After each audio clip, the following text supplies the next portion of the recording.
दरबार सांवरिया ऐसो सचो प्यारो दयालु आपको। दरबार सांवरिया ऐसो सचो प्यारो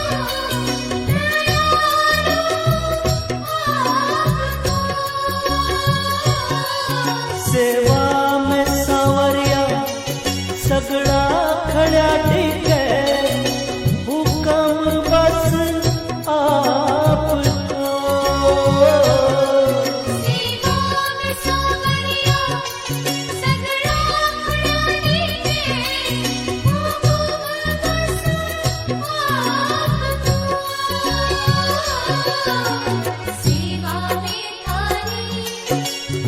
सेवा में थारी